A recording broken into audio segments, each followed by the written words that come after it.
Hello there, and welcome to this episode of the Star Wars Universe podcast. I'm your host, James, and this episode is the beginning of a little mini series we're doing. Probably going to be 3 or 4 episodes, and I am joined by the wonderful Hayley Hobbs. Hayley, how are you? Oh, I'm great. I'm glad that this little idea that we had is now going to be a mini series. Just I snowballed. like it. I like it. Yeah. Yeah, all the best ideas All the snowball. best ideas snowball Yeah, into amazing ideas. yeah. Hopefully, Hopefully people like it. or it's going to crash and burn. Either way, I'm putting it out there, Yeah, and we'll see what happens. it'll be fun. This is like a really bad setup for what we're going to talk about. But you are joining me for this little mini series, which has snowballed Mm. into what it is and what it's going to be, to have a look at some lesser known female characters in the Star Wars universe. Yeah. We're making up for the lost episode. The We last are. time I was here. We are. Hopefully. And when you said like, what do you want to talk about? I was like, oh, I don't know. There's so many things. And then for some reason, I was like, what about Dr. Afra? Just because you know, I don't think you've really talked a ton about her on your show. And then it became, what about other characters of the female nature that we don't talk about a lot? Mm. And now here we are. Yeah, and we settled on lesser known female characters because I think Hmm. there's enough podcasts and podcast episodes out there about the main female characters, the Leias, the Padmes, the twins, Osha and Yeah. Um, uh-huh. yeah, Yep. May, Osha and May. May, and the twins, Osha and May, Yeah. as well as other big female characters from Yeah. Legends as well. Ahsoka and Bo-Katan and then Yeah, yeah, other characters too. yeah. There's plenty out there. They have enough of the spotlight. We Yeah. are looking at, and we've pulled together 10 characters to discuss over the next 3 or 4 episodes, and we've largely stuck to canon because we're going to get more information about those characters going forward. We do have one Legends, which is Hmm. going to be an interesting one. Oh yeah. But Not a controversial character at all. no, no, a eventually very well loved character. Finally. Finally, I liked her from the beginning. Just going to put it out there. But we've done our random number generator pre hitting record. So this episode, we are going to cover Jacosta Nu, Sabe, and Luminara Unduli. Oh yeah. We really got one of each there. We did. Yeah, it's I think we've got some interesting characters. We've got one slightly bigger impact Hmm. characters, obviously Yeah. Padme adjacent in Hmm. Sabe. But there's some really cool stuff in both canon and legends on Luminara, Jacosta Nu. And so I just thought, well, we agreed on the list eventually, didn't we? We did, yeah. We There was only one who was shot out of the running. And we won't say who it was. That's a conversation for another day. see we're spitballing now. Yeah. It's snowballing. It's always in motion. It's always in Always. motion. Always in motion. The future podcasts Podcasting are. is there we go. And the Yoda reference is done. Yep. Yep. Got to get one in there somewhere. I don't think I've ever got one in there anywhere actually. You need to Um, work one in every time. I I mean, do. I it's your do. favorite. I get the Kenobi in there. Well, All, that's easy. that's the easy one. It's the British Yeah, accent as well. he speaks normally. He does. He does. Although the way I get my words muddled around, I often end up inadvertently sounding like Yoda. I Sometimes talking is hard, it's a lot especially of when the you're doing time. it on mic. Yeah, yeah. But yeah, like we've gone off on a tangent already. But before we get into it, just touching on like virtually no news, but we've had some stuff from we've had a thing, haven't we, from D23. Right, yeah. Well, two things, I guess. Uh, Sort of. yeah, I'm kind of seeing the Mando and Grogu footage shown is very, very similar to what was shown at Celebration Japan. So I'm kind of discounting that a little bit. But Mm, we did get a whole host of people announced as the cast of Starfighter, including Hmm. Amy Adams, which is cool. Moving on. Yeah, I mean, it's just interesting. It's an interesting Star Wars casting choice Mm, for yeah, me. I'm not, I don't dislike Amy Adams, but I'm kind of like, huh? Yeah. I thought she was all right as Lois Lane. She was fine. She was Yeah. fine. She was fine. She did the job she was paid to do. Yeah. She was good in Arrival. I haven't seen that, and it's on my list of movies to watch. It's a surprising for a film about translating alien languages, which is mainly circles. I am sort of sat there going, Gallifreyan, Yeah. break out the Yeah. Doctor Who people, come on. But obviously, we have to take it Doctor Who doesn't exist in that world, Yeah. because that would be too easy. I told you that I didn't know anybody. So Mia Goth, Matt Smith, Ryan Gosling, of course, they'd already announced. Mm. I Aaron Pierre, I do know he's going to be in the new Lanterns series for the DCU. So I don't know him, but I know who he is now because of that.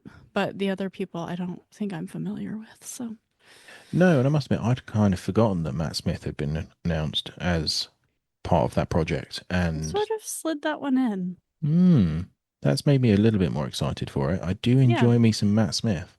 Oh yeah. I saw an interview with him recently. Well, I kind of came in halfway through, so they may have talked about Star Wars. That may have been the point of the entire interview. But I came in right like, towards the end, where he was then answering questions from kids who had written in, and it was specifically asked of the audience for it to be children asking questions to Hmm. Doctor Who, essentially. And it was just a lovely way in which he answered them. Like he just comes across as such an awesome guy. Yeah, he seems very genuine. I feel that way about a lot of British actors, though. Yeah, At least the ones I watch and the things I see. yeah. We've kind of broken out of the we're always going to play villains in American stuff. Only if you're still speaking with a British accent. If you're allowed to speak with an American accent, you can be a hero. Absolutely, absolutely. But we do it so well that people often don't realize that they're British actors. Haley Atwell as Peggy Carter being an exception, of course. Of course, of course, we will. We're not fandom biased here. We love it all. We do love it all. We're very much Marvel, DC, Star Wars fans, all in one. Doctor Who, Star Trek can go away. I'm joking. I quite like Star Trek. I'm pretty indifferent about it. I don't. So they shared a photo from the set, and it's Gosling on a speeder with the kid that they cast. So I'm wondering, is this a? I think for a while the speculation has been, is Gosling's character like helping ferry four sensitive children to safety, or well, this is sequel. This is post sequel trilogy, so It could yeah, I don't be know. saving children from the First Order being trained for stormtroopers. So they say that it's set 5 years after the Rise of Skywalker. Could still It's work. it could still work. Or we could just be ferrying potential candidates to raise new Jedi Order. Hmm. At what point does the lone wolf and cub trope get played out too much in Star Never. Wars? We will do it to death. Oh yeah, we will. Yeah, yeah, we will. Yeah. Well, that's what's kind of the entire Sith mantra, isn't it? The rule of two. True. We They're built just an not entire always order kids. around it. Yeah. I don't know. I wonder. Hmm. We also don't know, so I'm thinking, let's see. I can imagine the galaxy is probably in a bit of chaos post Rise of Skywalker. They When blew up the isn't New it? Republic. Well, it always is. But they blew up the New Republic. We don't know who's in charge, you know. I don't know. Intrigue. Yeah. Hopefully it's Grogu. Supreme Leader Grogu. Supreme Chancellor. He's a good guy. He's also part Mandalorian though, so Yeah. Sure, we've had a Mandalorian Chancellor at some point. Brian, let us know. You'll know. it's probably Grogu. Grogu's in charge of the galaxy. That's very funny. Just waving in frog eggs. People would hate it so much. But who would be in charge? I don't I wonder if that's, maybe that's part of the mm. Well, I guess who was in charge of the resistance by the end? Oh God, it better not be Poe. Well, I wasn't gonna say it because I know how much you hate Poe and Oscar Isaac. I don't hate Oscar They Isaac. can't. I'm just disappointed because he disappoints me. I'm not mad. I'm just disappointed. Yeah, yeah. I Well, he wasn't really. I mean, hmm, He this is how thought he they was. bring John Boyega back. Well, this is how they bring back Holdo. She didn't actually die. Oh Not my badass. God. I'd take more Laura Do Dern. it. I would love some more Laura. Yeah, absolutely. I'd absolutely have some more Laura Dern in Star Wars. They That'd be could go brilliant. meta with it and make Lieutenant Connix in charge, Carrie Yeah, Fisher's daughter. yeah, they could. Or the big yellow slug. Oh, yeah. What was his Yeah. name? Oh, I it don't was like remember. Dave or something, wasn't it? It was something really weird The one who was in the in the Falcon. Falcon at the start of the movie. Yeah, and just He doesn't seem to speak basic. Is that a requirement? it shouldn't be. I agree, but I don't know what the rules are. Sorry, I'm asking ChatGPT. Big yellow slug in Star Wars. This is getting so ridiculous. I think it's interesting though, just not knowing, what that movie is really going to be about. It leads to fun speculation for now. So it's given me Jabba the Hutt as the definition of big yellow slug in Star Wars. ChatGPT is really failing us today, It I is. must say. To be fair, I haven't logged in. So it's not like I don't think that dialed in matters. on. Oh no, it's pretty dialed in on my brain at this point in time. But I've just seen Jabba's full name. Oh, Jabba Decidigic Tiur. oh. Tiur. To you, that's John. I don't even know what you just He said. replaced that with the Hut. Yeah, well, Jabba, formerly known as. Yeah. But obviously there is a link, Jabba, to Mandalorian and Grogu with his son, Rota, being in it. Yes, Stinky. Stinky. The return of Stinky. Yeah.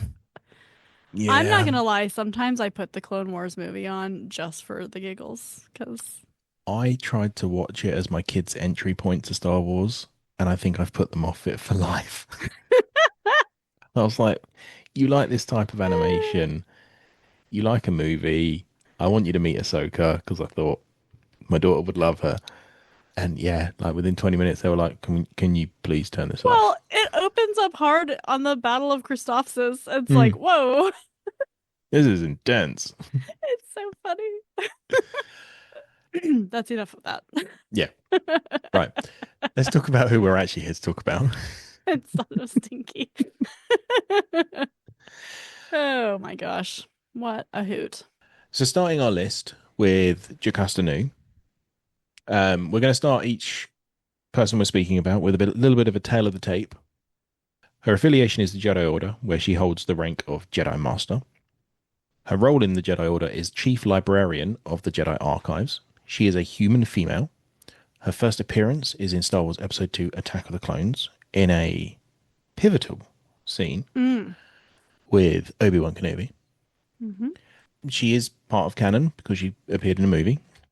And she is portrayed by Alethea McGrath on film, and then Flo D. Ree as the voice in the Clone Wars. So yeah, she is a very, very elderly Jedi Master. She's who old, she is. She's very old. She is very, very old but and very spry. very spry for her age. Yeah. I'd love to know Hmm. how I would put her That's got about to be the 80. Force, right? Oh yeah, Oh, at least 80. At at least. least 80. So Yeah. she is born and brought into the Jedi Order somewhere in the region. I'll give it a swing of 10 years, 15 to 25 years post the Acolyte. So, yeah, she's pretty close to the end of the High Republic. Hmm. Um, Which makes sense for her character, I think. it does, and she's a librarian. Yeah. I, I really would have quite liked it, and this might just be absolute typecasting because I loved this film as a kid.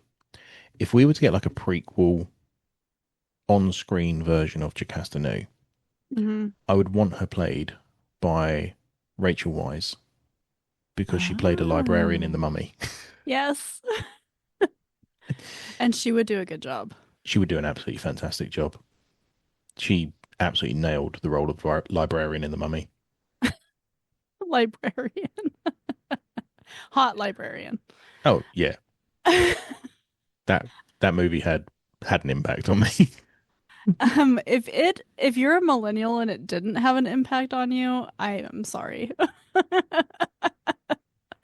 Yeah, Oh. you're definitely missing out. Yeah. I like that she's one of these characters that pops up without it being a big deal, like she pops up in the Clone Wars animated show pretty often, not a ton, but she's there during some pivotal moments, like when Cad Bane steals the holocron, Mm. because which ends up being like her. So the thing I really liked about Jacosta Nu is when I read the is it the Inquisitor comics that she's in, I think. Yes. I don't know why, but I liked how they made her badass here at the very end. Yes. Yes. Absolutely. Was it the No, it was in the Darth Vader 2017 series Oh, okay. I don't where know why I've read specifically those, but have you read up to that point? no. Oh, I think it was in the Inquisitor comics because so and this is a little bit of lore and canon that I just like. I don't know why. But Palpatine sends Vader and the Grand Inquisitor, who, if you've seen Rebels, was a temple guard. And he was a temple guard that always wanted, like, we get more backstory on him. I also just like that character. That he was, like, always trying to get into, like, the forbidden section of the archives. And she was always like, I don't think so. Who no, no, even are sir. you? And so once Palpatine takes over, uh, and the Grand Inquisitor is like, yeah, I'll defect. I don't care. And then like his first thing is he's like, and now I can finally get into the part of the archives that I've never been allowed to be in. And Vader's like, actually, I'm not gonna let you do that either. Like it's very funny. It's like you understand why he's so petty. Yeah, I love it. I love the Grand Inquisitor story, and yeah, it's Palpatine does give him access to it after her death, and yeah, Vader is just like, no. Yeah, he's like, no, I'm a control freak too, if you haven't noticed. But, she escapes, I think, and she's in hiding, and then she remembers that there's a holocron that's simply full of the names of Force sensitive children throughout the galaxy, and she's like, I have to go get that. And it doesn't go well for her. It doesn't go No, well for her at all. no. But she goes out with a bang, not a whimper. Literally a bang. She like this. This is this is my favorite part of Jacosta Nu's story, and it's not because of like the fact that she dies in this period in Yeah. this sequence. Right. No. It's how she goes out. Like she cracks open a massive box and whips out a giant rifle, sticks her lightsaber in the back of it, and just fires a lightsaber rifle and like rips Vader's arm off. And he's just like, "What?" It's really badass. And It's she's like, really yeah, badass. come at me, bro. Yeah. Yeah, it's dark. It's dark. She even tells, I'd forgotten this as I'm reading this. She tells the stormtroopers when she's like cornered, she's like, by the way, do you know who this is? Who Vader is? And she Yeah, tells them. And yeah. so then not only does she die, Vader kills all those stormtroopers too. She's Because she, he's like, nope. no one must know. Yeah. So Not it's a this early wild. anyway. She's, in episode 2, she's portrayed very prim and proper. No, if it doesn't exist in the Jedi archives, it doesn't exist. And this just, I like the comics just showed her in a different way. It's fun. Yeah, I also really liked her appearance in Dooku Jedi Lost as well, because obviously that is her stance in episode 2 of, well, if it doesn't exist in the Jedi archives, then chances are it doesn't exist. Right. But they managed to work in not just a mutual respect between Dooku and Jacosta, but also there was a little undercurrent of maybe romance there as well, Mm-hmm. which allows Dooku to gain unsupervised access to the archives and do what he does in terms of deleting Camino Right. and putting back the Jedi efforts to locate this planet and just buying himself some time, which is exactly the sort of thing Dooku would do. Yeah. And maybe once that was, well, she would never know. Yeah, she would have eventually known that somebody deleted it. And so maybe Mm. that's why she became so, you know, absolutely no access to the archives without Somewhat rather special. militant. A little bit, but when you get burned by people. Yeah, and there's I think a lot changed obviously with the Republic being at war, and as we see through the Clone Wars, I think I want to say it's season 2, the beginning of season 2, isn't it, where they break in, Cad Bane breaks into the Jedi Temple I and think to steal so. this holocron, and so they really lots of things happen in quick succession, and with the Dooku deletion of Camino being sort of the catalyst Hmm. sort of moment. But we know stuff that hasn't made it into the archives since then. They've retrospectively Right. added that stuff hasn't made it into the archives with what happened on Brendok in the Acolyte, and it being kept to, even once it all came out, to very few people who actually know the truth. Hmm. So it'll be interesting to see what happens with that going forward, and how like her legacy lives on as one of the most iconic librarians and keepers of the records of the Jedi Order. Yeah. Well, and I think she probably didn't know what she didn't know because that's how those things tend to be. But perhaps at the end, they're trying to regain that information to keep the information about the children out of the hands of the Sith. She felt like she was rectifying past mistakes a little bit. Yeah, yeah, absolutely. Because best friend in the world, Dooku could have kind of got that any time with his access and his rank within the Jedi Hmm. Order. And there's it wasn't the only holocron that had that information or Hmm. information like it, because that is the crux of the entire story of Jedi Fallen Order. Mm. So there might be multiple holocrons out there of potential candidates, which even saving one of them is going to be a dent to the Empire. Right. One of my favorite memes I've ever seen of the Emperor contacting Vader going, I've just thought all the younglings, they're easily manipulable. We can have an army of dark side users and really pad out the Inquisitors. Sorry, you've done what, Vader? And I'm just like, oh It yeah, calls into question keeping lists of people in general. it does. It does. Yeah. She has some notable affiliates and enemies. So, as I've already mentioned, Count Dooku, yeah, prior to his fall to the dark side, she also had an impact, much like Yoda does, on all of the Padawans and younglings, because they all have to spend so much time in the library, and she is the go-to person. I think we Hmm. we see or even read Ahsoka spent a lot of time with Jacosta, Yeah. through her training. And she was kind of revered for that as well, because she never gave up information. It was always a, well, I can steer you in the right direction, but you need to go and find it yourself. She had very good relationships with the Jedi Council, obviously being a fellow master, worked alongside all the knights as well. So Hmm. she had a hand in every Jedi's journey up until her death. And she did also have a droid assistant called Gar. So Mm, Gar. can't do all of that work on your own, I guess, and you need No, no, someone to no. help out. Her enemies and antagonists, a lot of this we've already discussed, of Vader being the one who eventually kills her, although it is a very, very close battle and she does nearly win. Mm-hmm. And she actually fled Coruscant, and was in Right. hiding prior to this confrontation at the Jedi Council. Sorry, the Jedi Archives. Mm-hmm.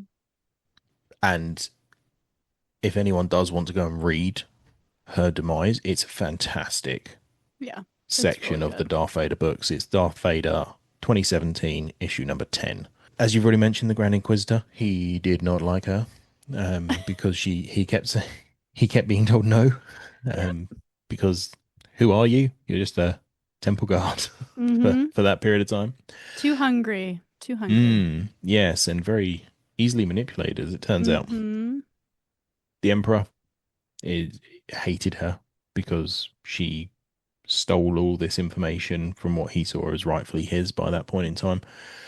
And he wanted to obviously purge the galaxy of all Jedi knowledge. So she was a top priority in Yeah. the immediate aftermath of Order 66, leading up to where we meet the Inquisitors in Kenobi and Rebels. Mm-hmm. And her final legacy really was that she did actually succeed in protecting quite a lot of information, which is later discovered by the Rebellion stroke New Republic. I don't think we've seen huge amounts of that on screen or in Mm-hmm. books just yet, but it is out there that a lot of the information which she was saved has been discovered and has been used by probably Luke, and it Right. might even have been explored in between the original trilogy comics, which I'm still reading at the moment. Mm-hmm. So yeah, it's she's a pretty cool character. She is. I mean, if you only see her in the live action film, then you don't think so, but that's what we're doing this little series about. Yeah, absolutely. So she, as you say, she pops up through the Clone Wars. She's had a couple of quite major appearances in other media as well, books and comics. Mm-hmm. Just sort of padding out her first appearance in from episode two, a little bit prior to that, and up to her demise in the early years of the Empire. So a really really cool character, very much a mother figure in terms of to the Jedi, but also one who can stand on business and when needed. Like she is a Jedi Master at the end of the day. But Yep. really really good character, really really interesting as well. Yep. For sure. So our next character is also from the towards the end of the Republic and at the beginnings of the Empire, and that is Sabe. Sabe. Yeah. Who is Sabe, James? Sabe, tail of the tape for Sabe. Her birth name is Sabin, with a silent T at the beginning, just to anyone who wants to Google it. Her affiliation is Naboo Royal Handmaidens, later leader of the Amidalans, infiltrated Crimson Dawn. This is a character who is very clearly one of Padme's handmaidens, her chief handmaiden, Hmm. who I think may even have been early portrayed as by Keira Knightley in episode one. I think that is meant to be Sabe, isn't it? Yes, she's Sabe. Yeah. Yeah. So little fun fact for Because everyone. it's a different one in episode 2 that dies, right? It goes boom. Yeah. Yeah. um. Because So, they all, yeah, we'll get into it. yeah. So her role is the chief decoy of Queen Amidala, but also playing the role of confidant, protector, and later a fierce investigator of Padme's demise. So Mm-hmm. I think this really goes to show that whilst a lot of the galaxy just kind of accepted that it was another casualty in the mountain of casualties and tragedies that happened in and around the fall of the Republic and the Jedi overthrowing, attempted overthrowing of the Republic, there were a number of people who questioned what happened with Padme specifically. We see from, I want to say it's Tales of the Jedi, where Ahsoka attends Padme's funeral. She doesn't know for sure, but can probably hazard a good guess as to what happened. Bale's there. There's a number of high profile people. Obviously, Boss Nass, Mm-hmm. Jar Jar, Yeah. all the notable Gungans Yes. are at her funeral on her home planet. I don't think the Emperor's there, though, is he? I don't believe so. No, no. Couldn't even attend Mm-hmm. funeral for a former queen and sitting senator of his home planet. Tells you everything you need to know about Sheev. Sorry, Suds. I have to throw it in every now and again. It says on the tail of the tape here, notably played by Keira Knightley as well. So Yeah, I need to yeah. read forward ahead. I know. I was like, oh yeah, we were right. Well, it's confusing because all of the handmaidens they adopt these names when they are selected to protect Padme. So they're all Sabe and Habe, and I honestly can't remember the rest of it. um, and it's just very funny. I didn't know how I was going to react when I saw the introduction or the reintroduction of this character in the Darth Vader comic because it kind of ends on a bit of a cliffhanger where she just appears and she's Hmm. kind of dressed like Padme and it's just like a what moment. Oh, so Um, she like wants to haunt him or something. I haven't read those yeah, so comics. it starts off as like all good stories. She's trying to kill him. But then they end up working together for a little while, and then she goes off, and all of a sudden there's like 10 or 11 former handmaidens, Hmm. and they infiltrate a syndicate called Crimson Dawn, which is Hmm. run by Kira. And there is an entire 3 arc comic series called, they all start with Crimson. Really, really good. Well, Really, I've read those. mm, Crimson Rain. Crimson Rain is one of them. I can't remember the other two are. I don't. It does. It doesn't matter. It doesn't matter. They were good. They were good. Yeah, I liked those. But I think half the battle with telling stories in between the movies is you know where everyone has to end up because they're not going to rewrite The Empire Right. Strikes Back or anything like that or Return of the Jedi. But So, I think the whole run is just called Crimson Rain. yeah, I think the I don't, collected is, but it was I don't broken into remember three what arcs. the because I read those when I was reading Most Wanted and the Kira book. The name escapes me. So I guess I have read those. I haven't read the Darth Vader specific appearances though. Yeah. So that's where she's kind of reintroduced. Kira's a character just to take a tangent off of what we're talking about. But I do like the way they finished her character in those comics because she could pop back up. They've definitely left it open for Kira to come back, and I am totally here for it. I would love that. So you got Crimson Reign, Hidden Empire. Yes. I'm sure there was a third one. I think it was just a 2 run arc. It might I be think the so. fact that it starts in Darth Vader and then goes through. Anyway, they're really good. Anyway, anyway. Anyway, they're really good books, and they really Yeah, they expand are. upon what the Handmaidens have been up to since, and they are very much led by Sabe. Yeah. She it's Corday. Okay, it's Sabe, Corday, and Verse, and then Padme. So and those are the names they adopt once they're selected to be Padme's handmaidens, which is all in the Padme books, which I have read. And the reason we don't have her back in episode 2, it's Corday that dies on the platform, That's the one. is because Padme sends her and one of the security guards to find Shmi Skywalker and try to free her, which they don't do, of course, as we know. But they end up like staying on Tatooine for a long time trying to fight the slave trade that's going on there. And so it's kind of a Mm. very interesting turn from, dressing up like Padme and being her decoy. And then she's the most trusted by Padme. So she's the one that she sends to do that. And I don't always love like a side story like that in some of my books, but that one was really good just because of the way they did it. So, Is that with Captain Tonra? yes. Yes. Yes, he's one of my list of companions and allies. Uh, Oh, well, there you go. there you Couldn't go. remember exactly which person it was.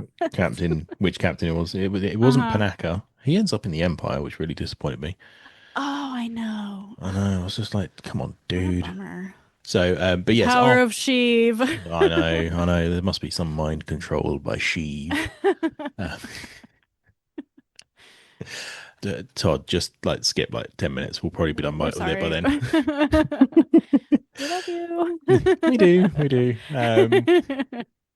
So yeah, after Padme's death, Sabe co-founds the Amidalans, a group of loyalists investigating her passing and seeking justice, which then leads her into her encounter with Vader. He does meet with a group of them, and the voice inside Vader's head is quite amusing. Of just like, huh, there's a lot of Padme lookalikes here.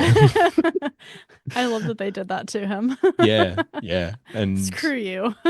but they know who he is as well. They figured it out Sure. because they're obviously investigating, and they're like, this dude Vader keeps popping up, and he kind of appears when Anakin disappears. Like, what, Hmm. is there something here? And they're very good. They're very good at doing what they do. But yeah, so Sabe sort of spearheads a plan to trap Vader on Naboo because he goes religiously to visit Padme's resting place on Naboo. And whilst she obviously doesn't have the Force, she has something even stronger to use against Vader, and that's her features. She looks like his dead ex-wife, or his not his ex-wife at all. He just his dead wife. We um, won't argue the legalities of no, no, it. and the appearance of her and her fighting abilities, which have been trained to a high level as Hmm. Padme's bodyguard, almost succeeds in taking him down before he just sort of drops into the dark side a little bit and just is just like, no, we're not Mm. doing this today. She ends up working with Vader, but also working against the Empire, which Vader ends up doing quite a lot in the comics because Yeah. he's obviously trying to always overthrow the Emperor. So Right. he ends up going against Sheev quite a lot and just getting absolutely owned by him every single time. He goes through a lot of limbs You know, they say that if you try and fail and try again, it's the definition of crazy. until you succeed. And he did succeed. He tried for 20 years. He finally succeeded. How pissed off he must have been I to know. find out he really didn't. I know. I know. He's just stood there like the I think it's a basketball meme of the guy just stood there with his hands on his hips, just like, really? Yeah. Vader is a force Yep. ghost. I know exactly which one you're talking about. Somehow Sheev Disappointed returns. Anakin. Yeah. Gosh. That's so funny.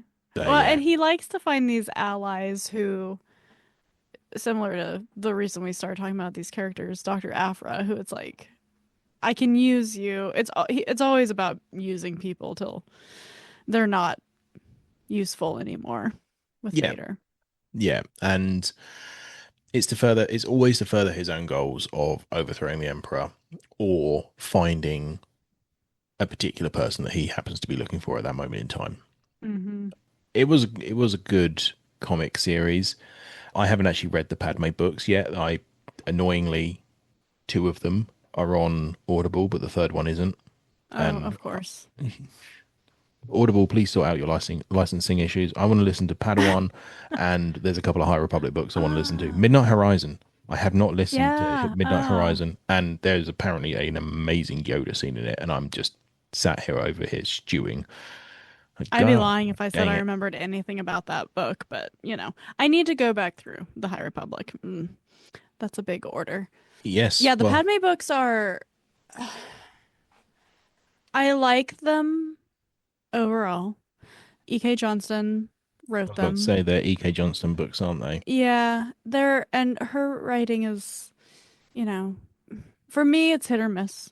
But I think because one of the things I like best about Star Wars is filling in the gaps and doing that kind of thing, I think she does a good job with these characters. And it's cool to see these are all just kids when Padme is elected Queen of Naboo, and just kind of how they ingeniously come together, and they each have their own special skill that they're selected for, and they kind of come up with this handmaidens idea. It didn't really exist before.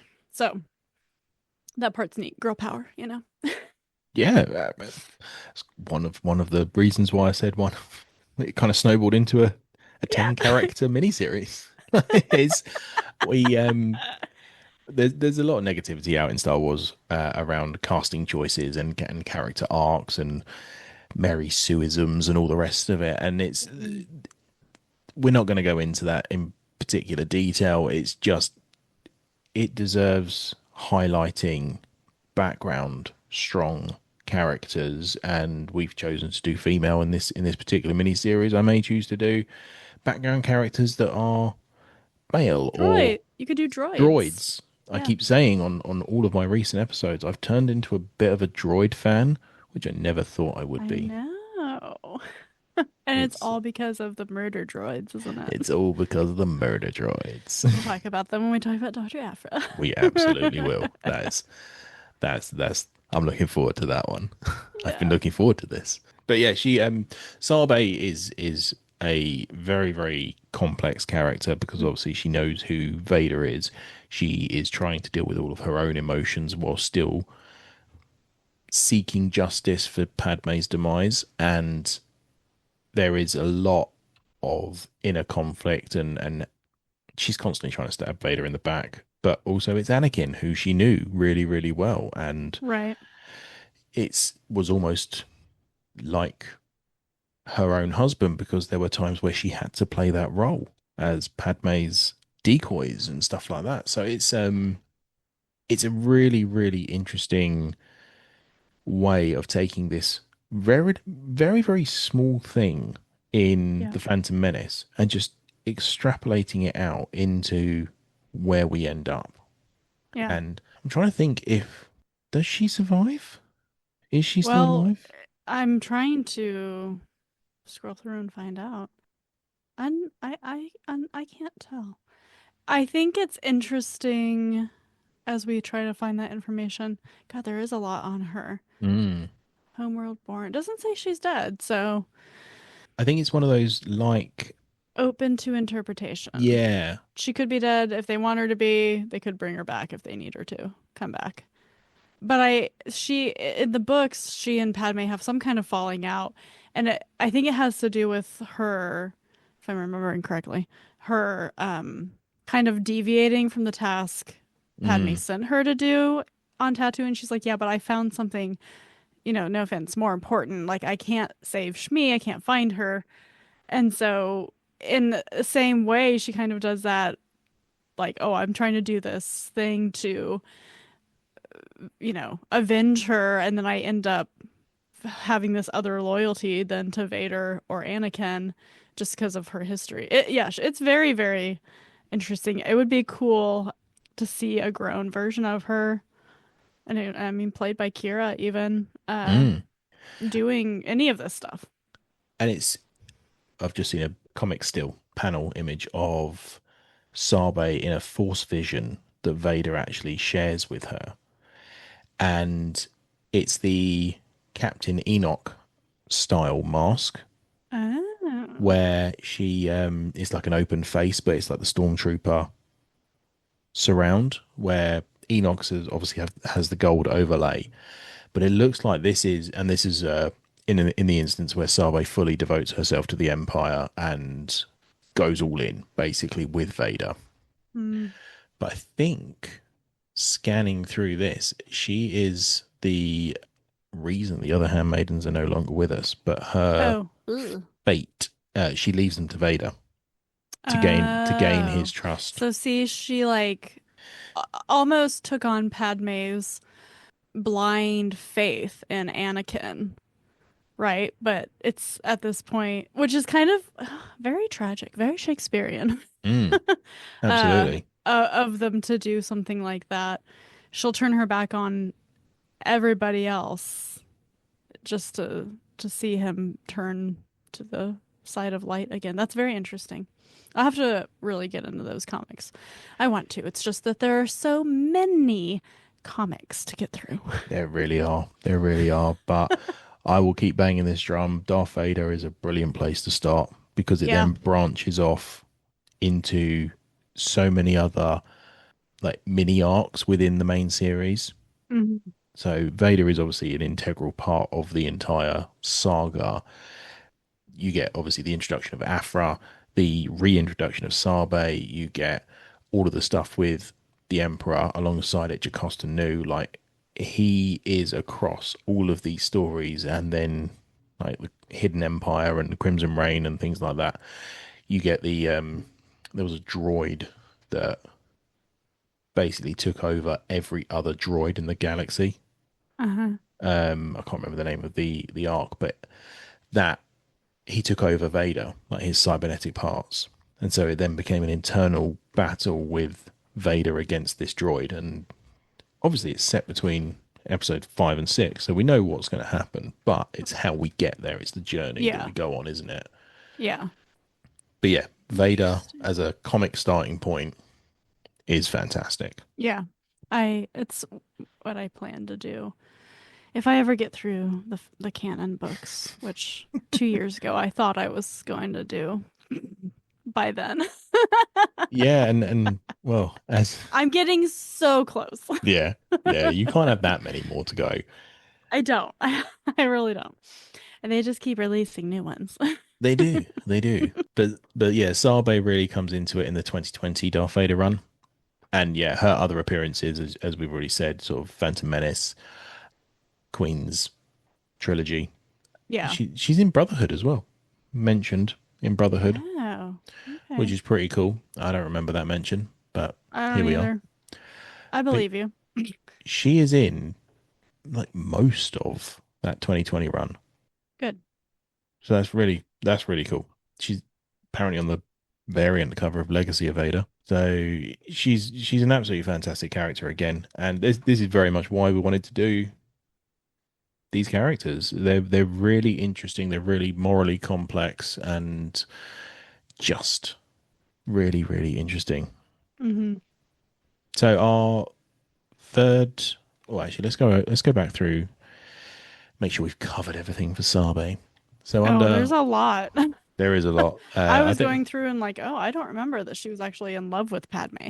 Maybe that's why they broke. They had a falling out.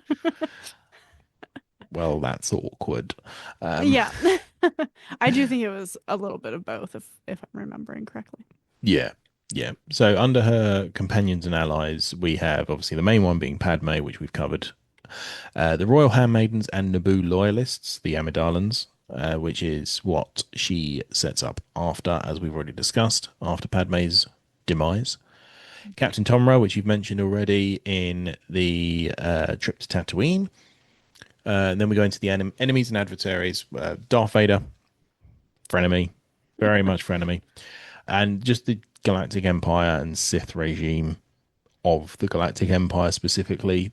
She very much is going after Vader and the Emperor, as Hmm. she sees them as the reason Padme's gone, which Yeah. they wouldn't be wrong. But that does also push her up against Crimson Dawn. So her and Kira go at it at one point in one Hmm. episode, in one issue, I think. Everything else I think we've pretty much covered. She's morally complex, Yep. determined investigator, so she figures out from the get go that Anakin is Vader.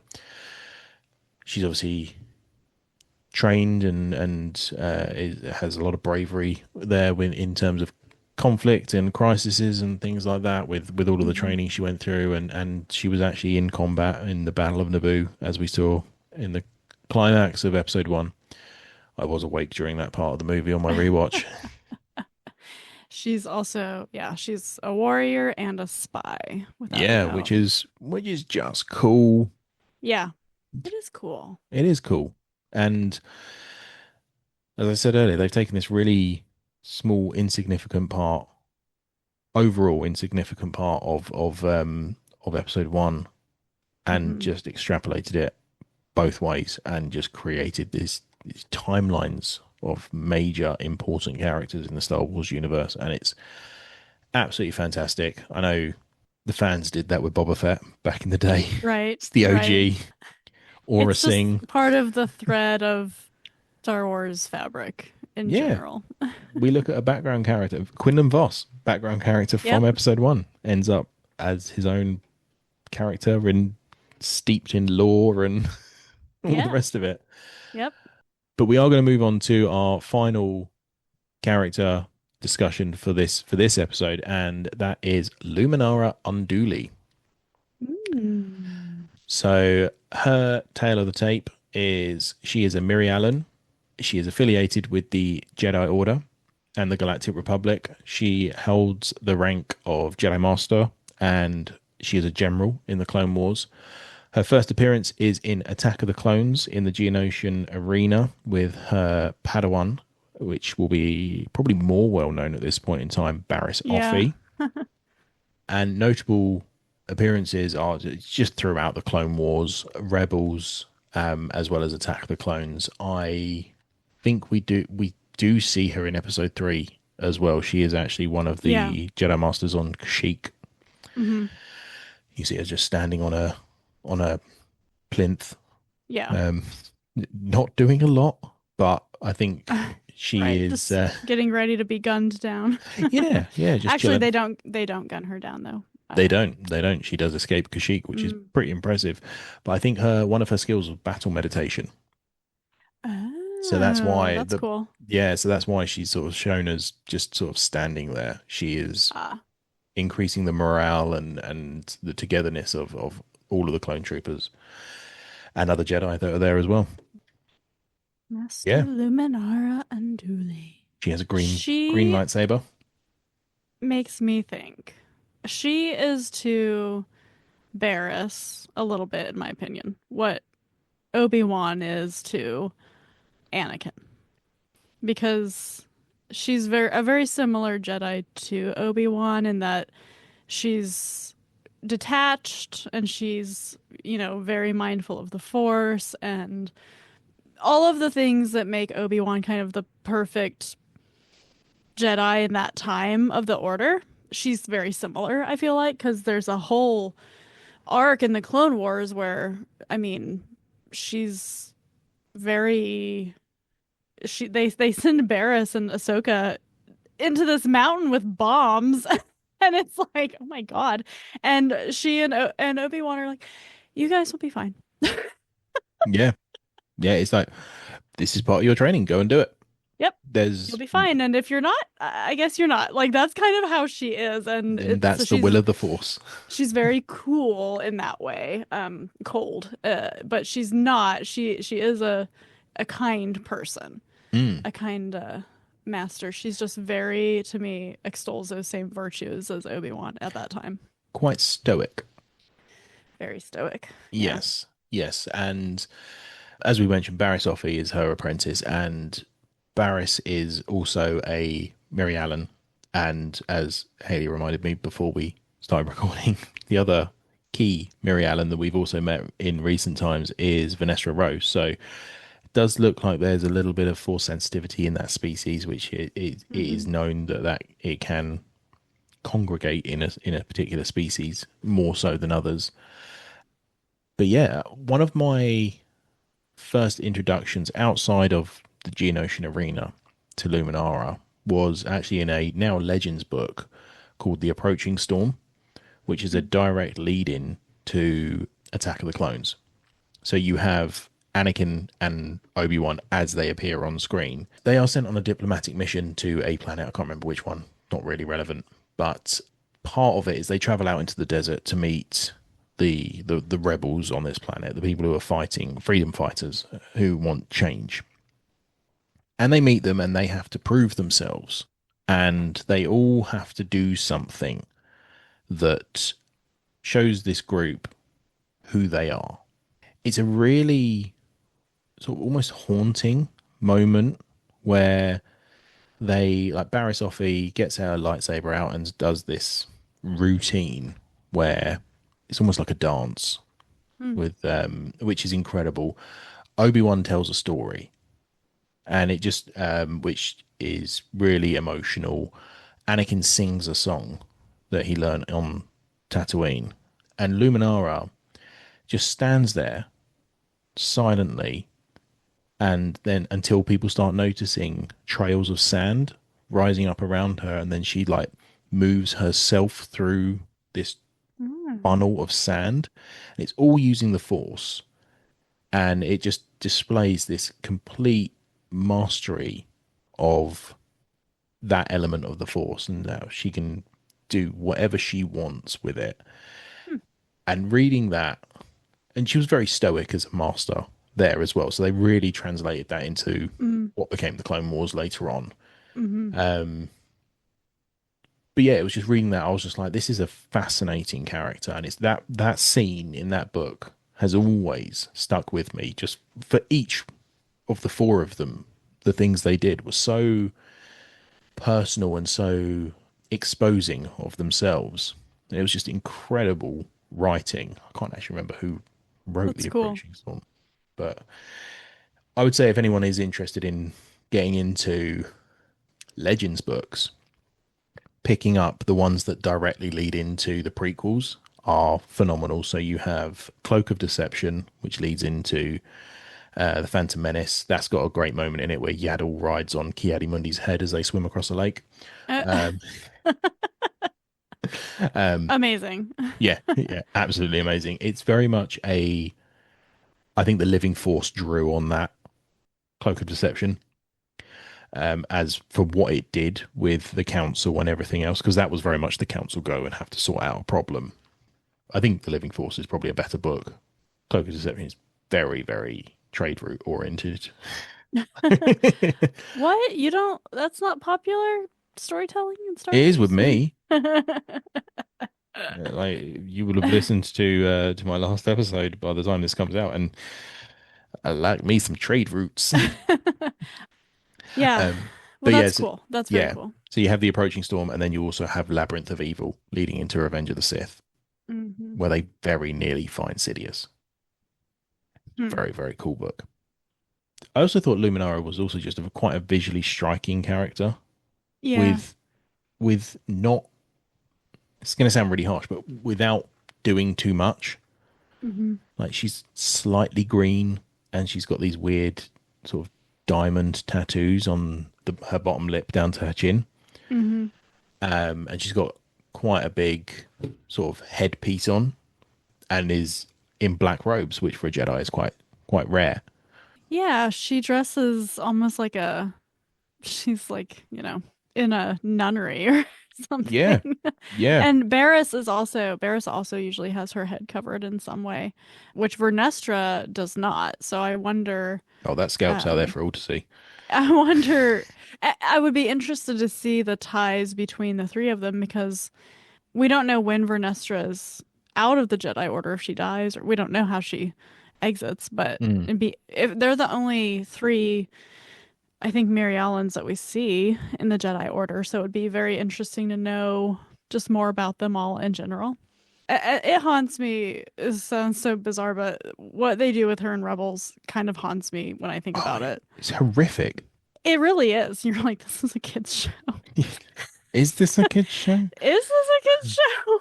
It's early as well, isn't it? It's in, I think it's in the first season. yeah, and that's that's some like season 3 or 4 stuff. Yeah, no, they throw that, they start Rebels, you've got Space Aladdin, all of that, la la la.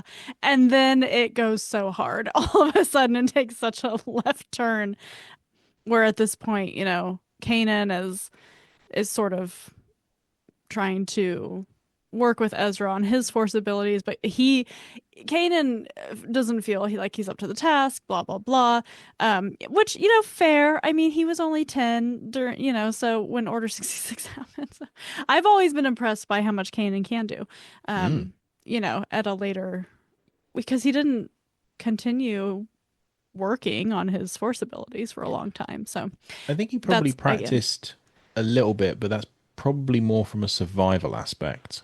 yeah, yeah. He didn't do anything to truly further his, because he was in hiding. Anyway, he gets this. I don't remember how they find out, but they think that they're getting a transmission that Luminara is in a prison. And so they're like, well, we have to go save her. And Kanan's plan is, oh, good, she can train you, Ezra, and I don't have to worry about it because I think I'm doing a terrible job and I'm a terrible teacher. And so it's really just it's a trap, and It's a trap. it's a trap. The Grand Inquisitor, they keep her body in stasis, her corpse, and it's like not fully decomposed corpse. It's on its way. Yep, to lure Jedi and trap them and kill them. And it's dark. It's real dark. Yeah, and for anyone out there who might be struggling to picture what we're trying to describe here, and you're less of a fan of animation, but you may have seen Kenobi, it's what Kenobi finds in Fortress Inquisitorius, Yes. eh, which I love saying that phrase. It's the pods of yellow goo that the old Jedi that Hmm. Ahsoka had a little adventure with. Yeah. I can never remember his name, but Oh, he was I love that guy. yeah, Yeah. he was so cool. He went very Lucius Malfoy with his lightsaber. It was in Yeah. his cane. Yeah. Um, I love it. I absolutely love it. But yeah, it's that, and it is just this semi decomposed corpse of a Jedi Master to lure Mhm. other lost Jedi to the Inquisitors to be killed. And Yeah. as I say, this is season one of a kids show. Like, Dave, chill. It's hardcore dark. But it is a really good episode, and it's a turning point, I think, in the series, which still my favorite Star Wars storytelling to this day, I think. But yeah, it's I think about it like from time to time. Of course, I rewatch Rebels every year, but it's like, oh, okay, that's horrible. And the That was a quote, thing. I'm gonna read it from the Grand Inquisitor. It's on the Wookiee page. It says, yes, I'm afraid Master Luminara died with the Republic, but her bones continue to serve the Empire, luring the last Jedi to their ends. Because they captured her. They show her, they have like a hologram so that Kanan and Ezra think it's actually her in the cell. And the hologram walks into the coffin. And I mean, that's the part that's like, ugh! Yeah. I mean, it's like a horror movie. It's rough. It's rough. Poor Luminara. Yeah, we she goes through a lot, and not I'm not talking about her life. She does not rest in peace. It is He, no, yeah. no, No. no. But as you said, we've had various adventures with Luminara. Obviously, we know what happens with Barriss, and Anakin nearly turns on the steps of the Jedi Temple, taking her out in season Yeah, five of the Clone Wars. But yeah, she's just an absolutely fantastic, interesting character, and there is a whole host of stuff that which I so wish we could learn more about her. hmm, And this is why I I've said it numerous times in the past. I really want more content between episode one and two. yeah, We've got a 10-year gap there, and it can be the yeah, story of Anakin's training. That's fine because he is again going to work with all of these different characters and Jedi and civilians, and it's going to be pirate central. It's going to be right. swashbuckling. It's going to be great fun. Like bring Hondo in. Why not? Um, Hey, he's got to be there. He's everywhere. yeah, we He's know Hondo. we know he survives because Galaxy's Edge is canon, and Yeah. he's there. Yeah. He's really old. It's really old. Really old. Yeah, but we love we Which is love funny. Hondo. We do love Hondo. Yeah. Yeah, she's they do quite a bit with her in the Clone Wars. They have quite a Mm. few adventures with her, which is nice. And then the Barris of it all is dark and sad. Yeah, and it's I don't like to nitpick continuity errors very often, but there is one which I've never been able to headcanon my way out of. And there is a scene at the beginning of Revenge of the Sith after they land half a ship. Yeah. And it is the Jedi sitting in Palpatine's office. Luminara is there, and Barris is behind her, covering her eyes. Yeah. And I'm like, you, my dear, should be in prison at this point in time. Can't they go back and paint that one out? Yeah, kind of. I just want them to do something with it because it's a really good story. Yeah. It's a really good story, and the fact that she is stood there and they haven't done anything with it kind of cheapens it a little bit because Yeah. there aren't that many people in the room, and she's the only one with her head in her hands, and so yeah, that's a Barris issue. Um, Yeah. I mean, they could even just rewrite it to be another Mary Allen Much like they did with Padawan. Adigalia. Yes. Yeah. Yeah, turned out to And be her everybody would be sister. like, yeah, oh, okay. Yeah, give us an explanation for it Yeah. because, like, as far as I'm concerned, she went to the dark side, much like Oh, yeah. Pong Krell did. Like Pong Krell ain't in there. He's the worst. He is the worst Jedi. He is the worst Jedi. Yeah, well, Anakin. I don't know. Only because Ponkrell does those things as an acting Jedi general. I guess Anakin Yeah, does too. But by that time, his affiliation, though nobody else knows it, has changed. yes, yeah. No, Pong Krell is The a worst. horrific character. Hey, do you want to be depressed and in a dark mood? Watch the Clone Wars. Watch the Umbaran arc of the Clone Thank Wars.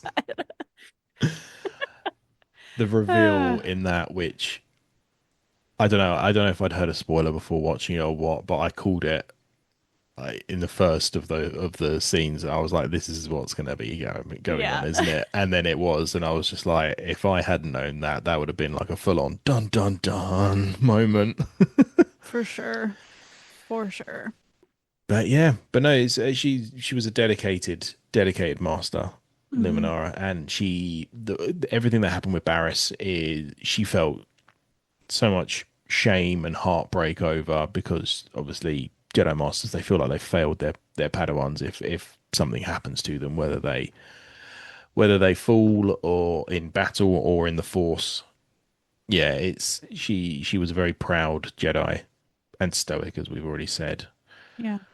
But her main connections, obviously Barriss being her Padawan, Anakin and Ahsoka, who they have multiple adventures with throughout the Clone Wars. The Jedi Council, as a wider group, she fought with them on Hmm. Geonosis, and her clone commander was Commander Gree, who is very very popular in as clone troopers go. Was there on Kashyyyk, and obviously turned on her at that point in time. Enemies wise, Asajj Ventress, Mary Allens, and Dathomirians are quite similar in their appearance, and yeah, Asajj is a very very cool character, but one that Hmm. was quickly discounted for this particular podcast as too well known. Yes. Um, But they have a really good lightsaber battle in the Clone Wars. they absolutely do. The Separatists, obviously, in general, because of the Clone Wars, Count Dooku being the leader. I don't think they ever fought face to face, but yeah, she certainly thwarted his plans a number of different Hmm. times.